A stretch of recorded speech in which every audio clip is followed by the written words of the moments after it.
Et salut à tous, c'est Furieux, on se retrouve pour une nouvelle vidéo sur Senseiya Awakening KOTZ, vidéo qui va être une mise à jour de mon top PVP, tout simplement mon top 10 PVP, parce qu'il y a quand même deux gros persos qui sont sortis depuis, depuis peu de temps, et ça nécessite une mise à jour, parce que c'est plus vrai le top d'avant.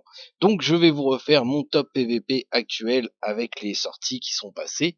Ça va faire une mise à jour, j'essaierai comme je vous disais de le faire une fois par mois au moins, surtout s'il y a des persos qui sont sortis et qui sont très importants.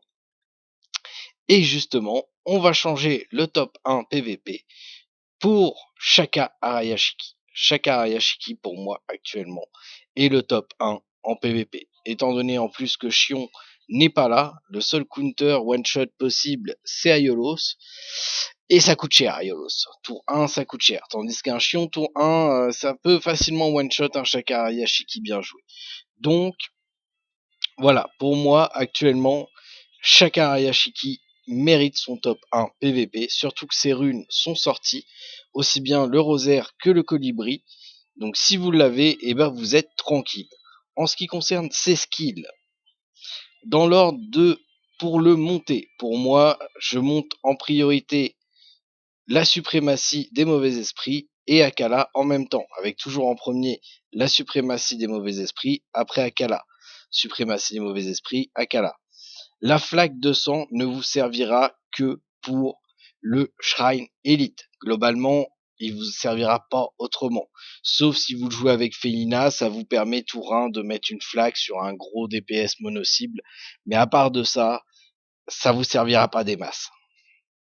Donc vraiment, moi, ce que je vous conseille, c'est de monter Suprématie et Akala côte à côte, avec en priorité la suprématie, parce que mine de rien, 5% pour chaque debuff enlevé jusqu'à 9 cumuls, ça peut faire du 45% assez rapidement. Donc voilà, c'est très important pour moi et il mérite amplement sa place parmi le top. Il peut être joué dans nombreuses teams, étant donné qu'il ne coûte que 4, un tour sur 3, et en plus il purifie tout ce qui n'est pas stun, restrict, et je pense que c'est enfin non, c'est tout, je pense. L'Another Dimension, mais ça se clean pas l'Another Dimension, donc voilà. Ça, ce qui est cleanable par Saori, en gros, est cleanable gratuitement au début du tour de Shaka Hayashiki.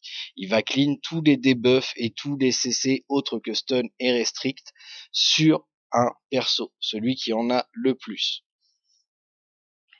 Le deuxième perso actuellement le plus fort pour moi en PvP, c'est Canon. Pourquoi? Parce que Canon, il a le potentiel de one-shot votre team tour 1. Vous pouvez le combiner soit avec Saga, soit avec Shaka Hayashiki, soit même avec Babel et Iki OCE, que je vais retrouver à un moment donné, voilà, ici. Et Iki OCE, ce qui fera aussi le travail. Donc si vous n'avez pas Shaka Hayashiki ou Saga, mais que vous avez Canon, ne perdez pas espoir, vous pouvez toujours le jouer avec Babel et Iki OCE, et ça fera le travail pour peu que vous avez monté bien entendu votre Iki OCE et votre Babel. En dehors de ça, finalement, ça fera pas amplement le travail. Le troisième personnage le plus fort pour moi en PvP, ça reste Mu.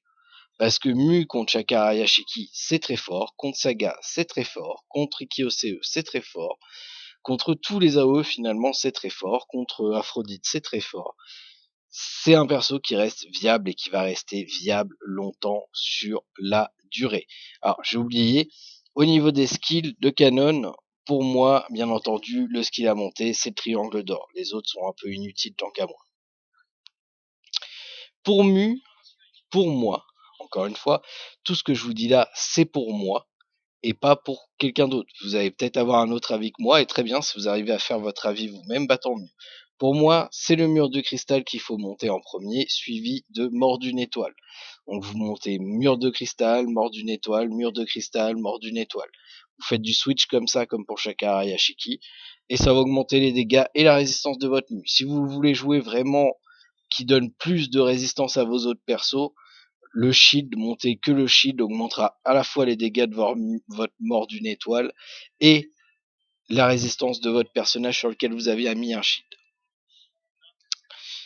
Petite pause, je rappelle également que si vous voulez m'aider, n'hésitez pas à aller dans la description de la vidéo, de faire un compte sur My Music Test, de cliquer sur le lien et de faire un make pour Dreamcatcher. Mais il faut vraiment que vous ayez créé votre compte avant de cliquer sur le lien et de faire le make. Sinon, ça ne comptera pas. Également, je n'en parle plus souvent, mais Utip est toujours présent. Vous avez également le lien dans la vidéo. Ça serait cool de passer voir une pub ou deux.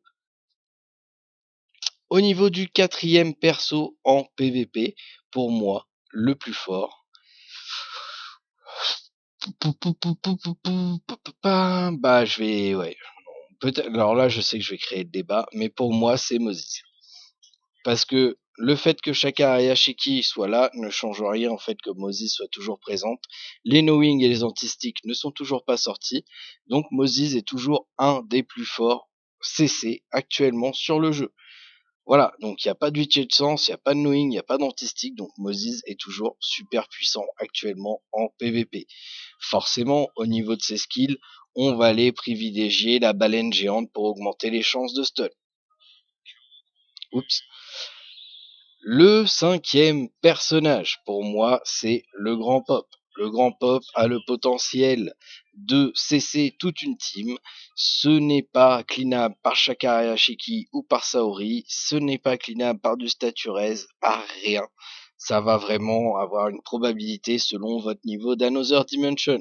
Donc, vous me voyez effectivement venir. Le skill à augmenter sur le Pop, c'est l'Another Dimension, clairement. D'ailleurs, malheureusement, je n'ai eu qu'un doublon hier, donc je ne peux pas l'augmenter. Mais voilà, c'est vraiment l'Another Dimension qu'il faut passer en premier en level 5. Sachant que, attention, le contrôle mental est cleanable par Shaka Hayashiki. Voilà. Ensuite, là je pense qu'on a fait 1, 2, 3, 4, 5, donc là on en est au 6ème.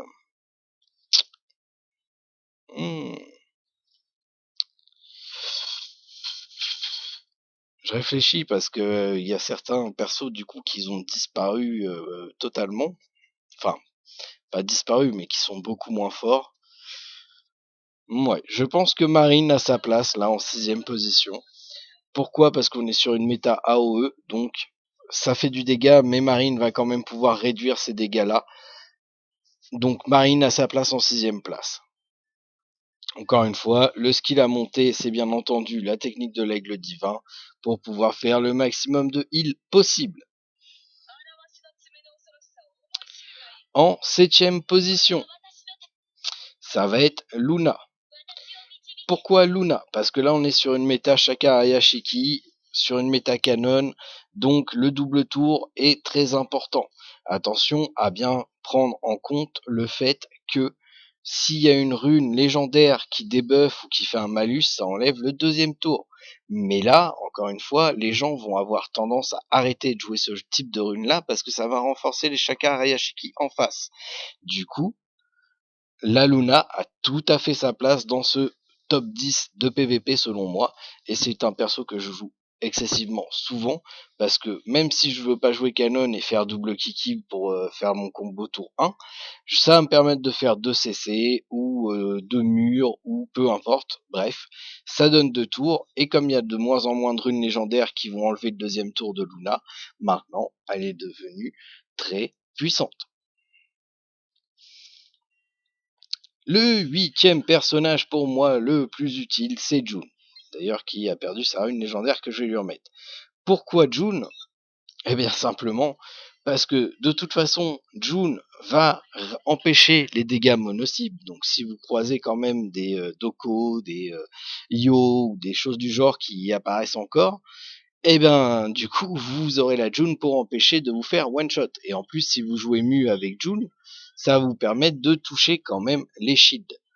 Alors, forcément, le skill à monter, c'est le souffle du caméléon pour baisser les dégâts de 14%.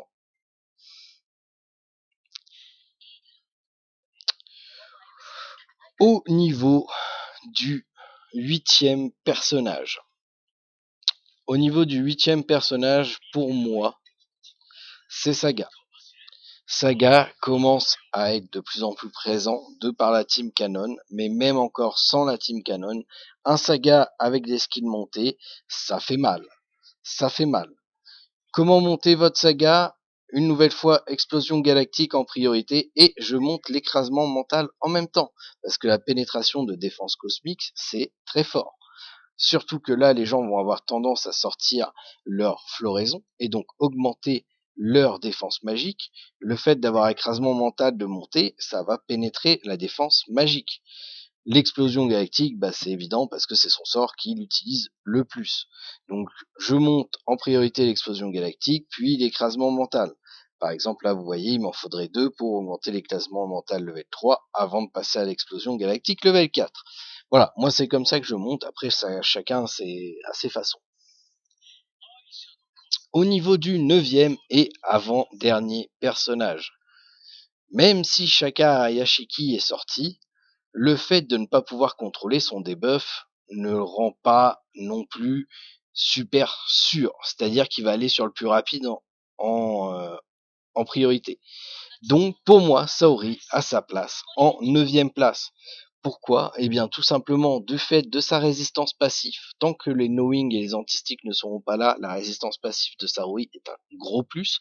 Et en plus, elle va gérer à enlever un silence ou autre, elle va pouvoir le viser directement. Ça ne dépendra pas de qui a le plus de debuff ou qui a le moins de debuff, etc. Donc pour moi, Saori a sa place en 9e place dans ce top 10. Au niveau du 10e et dernier personnage de ce top 10. Pour moi, le personnage qui a sa place dans le top 10 et qui fait son entrée dans le top 10, si je me souviens bien, c'est Daedalus. Pourquoi Daedalus? Eh bien, tout simplement parce que maintenant, vous allez vouloir faire de plus en plus mal avec vos AOE. Et quel meilleur perso que ce perso-là? Parce que son debuff n'est pas cleanable par Shaka Hayashiki. Donc vous allez débuffer l'adversaire tout en vous buffant. Et en plus, vous ne renforcerez pas le Shaka Hayashiki adverse. Donc, pour moi, clairement, ce personnage a sa place en 10e place. Et vous allez voir que vous allez le voir de plus en plus jouer, le petit Daedalus. Donc je vous conseille fortement de le monter si ce n'était pas déjà fait. Moi, il intégrera rapidement mes teams PVP. Voilà. Donc effectivement, il y a des persos qui sont sortis, il y a des persos que vous allez vouloir mettre dans le top 10 que moi j'ai pas mis. Chacun voit midi à sa porte. Moi, ça vous donne une idée de mon top 10 actuel au niveau du PVP. Maintenant, si vous en avez un différent et si vous préférez jouer d'autres persos, je peux le concevoir tout à fait. Moi, je vous parle selon mon expérience et selon la méta actuelle. Et pour moi, ces personnages-là font intégralement partie des teams en PVP. Voilà. Sur ce, il n'y aura pas de live ce soir. D'ailleurs, je ne sais pas à quelle heure la vidéo va sortir, mais il n'y aura pas de live ce soir. J'essaierai peut-être d'en faire un demain, mais je ne garantis rien parce que ma femme me trimballe partout, étant donné qu'on va partir du Kazakhstan mardi, donc il reste plus beaucoup de temps. Donc on verra si j'ai le temps d'en faire un demain, je le ferai. Si j'en ai pas le temps, eh ben j'ai pas le temps. Voilà, ça va être assez chaotique jusqu'à mardi que je revienne. Mardi soir, il y aura un live. Je vais avoir la tête dans les fesses, mais il y aura un live. Sur ce, je vous souhaite de passer une bonne soirée. Demain, il y aura la vidéo de review de Shaka Hayashiki. En attendant, bonne nuit et à demain pour une vidéo et à bientôt pour un prochain live. Allez, salut tout le monde.